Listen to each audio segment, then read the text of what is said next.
शामिल करते हैं पाकिस्तान अराई न्यूज के हाफिज मोहम्मद गुलाम मुस्तफा अराई की रिपोर्ट के मुताबिक पीटीआई के रहनुमा शौकत यूसुफजई ने खबरदार किया है कि हुकूमत और तहरीक इंसाफ के दरमियान मुज़ाकरात का तीसरा दौर शायद आखिरी हो। गुफ्तगू करते हुए यूसुफजई का कहना था कि शेर अफजल मरवत और सलमान अकरम राजा की मीडिया पर लड़ाई देखकर अफसोस हुआ। सेनेटर पार्टी की आदत पार्टी के अंदर डिसिप्लिन कायम करे।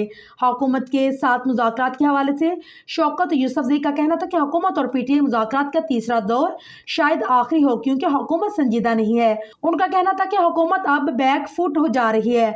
बानी पीटीआई पहले ही कह चुके थे कि हुकूमत के पास इख्तियारात नहीं, इख्तियार है तो बानी पीटीआई से मुज़ाकराती कमेटी की मुलाकात क्यों नहीं करवाई जाती।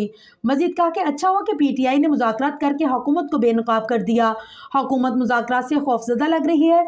इस्टेब्लिशमेंट को अब समझ आ जानी चाहिए कि नून लीग और पीपल्स पार्टी मुल्क पर बोझ है। शौकत यूसुफजई का कहना था कि ये उड़ान पाकिस्तान की बातें कर रहे हैं, लेकिन पैसे कहाँ हैं। 2 साल में 27,000 अरब रुपए कर्जा लिया गया, क्या उड़ान पाकिस्तान कर्जों से चलेगी।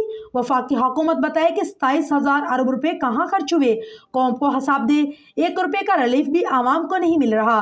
पीटीआई रहनुमा का कहना था कि पंजाब में तरक्की का झूठा दावा किया जा रहा है। लैपटॉप्स की तकसीम करने से आवाम के दिल नहीं जीते जाते।